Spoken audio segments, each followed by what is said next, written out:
Hello friends, मेरा channel practical law में आपका स्वागत है।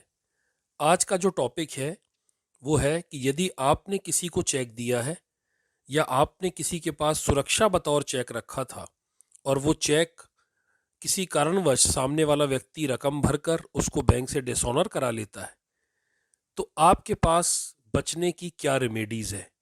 इन्हीं सब रेमेडीज़ पे आज चर्चा करेंगे। लेकिन उसके पहले यदि आपने अब तक मेरा चैनल लाइक और सब्सक्राइब नहीं किया है तो ज़रूर कर लें, ताकि आने वाले वीडियोस की आपको जानकारी मिलती रहे। फ्रेंड्स, ऐसा है, कई बार ऐसा होता है, देखने में आया है कि हम किसी से ज़रूरत पड़ने पर पैसे उधार ले लेते हैं और उधार लिए गए पैसों पर हम उसको सुरक्षा बतौर कोई चेक दे देते हैं, साइन करके कोरा हस्ताक्षरित चेक दे देते हैं या रकम भर के चेक दे देते हैं। और सामने वाला व्यक्ति हमसे भारी भरकम धनराशि वसूल करने के बाद, मूलधन और ब्याज लेने के बाद भी हमें तंग करने के आशय से या अवैध राशि वसूलने के आशय से हमारे द्वारा दिए गए चेक को भर कर या भरे भराए चेक को अपने बैंक से डिसऑनर कराकर हमें हरास करने की कोशिश करता है या हमें कानूनी नोटिस भेजता है वकील के द्वारा, या जुडिशियल मजिस्ट्रेट फर्स्ट क्लास जी के न्यायालय में मुकदमा दायर कर देता है। तो इसमें सबसे ज़्यादा और इम्पॉर्टेंट बात है, मैं आपको बताना चाहूँगा कि पहली बात तो भारत में जो अपराधों का वर्गीकरण है उसमें चेक अनादरण का जो अपराध है वो जमानती अपराध है। मतलब हमें बिल्कुल भी घबराने की ज़रूरत नहीं है। यदि कभी ऐसी स्थिति बनती है तो आपको अगर न्यायालय तक जाना पड़ता है तो आपको आसानी से जमानत इसमें मिल जाएगी, क्योंकि जमानती अपराध है। और चेक बाउंस के अपराध में जो परक्राम लिखित अधिनियम 1881 केंद्रीय कानून भारत में बनाया गया, उसमें स्पष्ट है कि यदि आपके द्वारा दिए गए चेक अपर्याप्त निधि आदि कारणों से अनादरित हो जाता है तो आपके खिलाफ 2 वर्ष तक की सजा या दुगनी राशि तक के जुर्माने की कार्यवाही न्यायालय में प्रारंभ की जा सकती है। इसमें सबसे पहले जो आपको रेमेडी करनी है वो ये करनी है कि यदि किसी वकील के द्वारा आपको कानूनी नोटिस आया है तो आप भी किसी सक्षम वकील के पास जाएं और उससे सलाह करने के बाद उस नोटिस का जवाब जो है वो आप सामने वाले व्यक्ति को, जिसने आपको नोटिस भिजवाया है, उसको उसका जवाब दें। यदि आप किसी कारणवश जवाब नहीं दे पाए या आपको नोटिस नहीं मिला और डायरेक्ट न्यायालय से आपको नोटिस आता है तो आप कोर्ट के नोटिस आने के बाद अपना एक वकील हायर करें और कोर्ट में जाने के बाद आप न्यायालय को जो है अपने वकील के माध्यम से फैक्ट्स जो है वो न्यायालय के सामने रखें और उस केस को कंटेस्ट करें।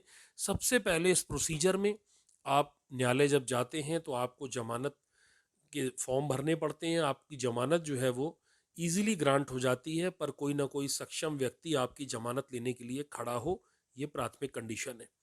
जमानत होने के बाद आपको जो है इसमें अपराध की विशिष्टियां सुनाई जाती हैं, जिसको आपराधिक मामलों में चार्ज लगाना या आरोप लगाना कहते हैं। चूंकि ये एक सम्मन प्रक्रिया है इसलिए इसमें अपराध की विशिष्टियां जो हैं वो सुनाई जाती हैं। धारा 251 दंड प्रक्रिया संहिता की कार्यवाही की जाती है और इसमें न्यायालय ये पूछता है कि आप दोषी होने का अभियोग करते हैं या आप विचारण चाहते हैं। और आप अगर विचारण का सामना करते हैं तो सबसे पहले जो कंप्लेनेंट है, जिसने आपके खिलाफ केस दायर किया है, उस पक्ष की गवाहियां होती हैं। इसके बाद आपके पक्ष की ओर से आपको मौका मिलता है गवाही देने का। फिर आप अपने बचाव साक्ष्य वगैरह जो है वो न्यायालय में पेश कर सकते हैं।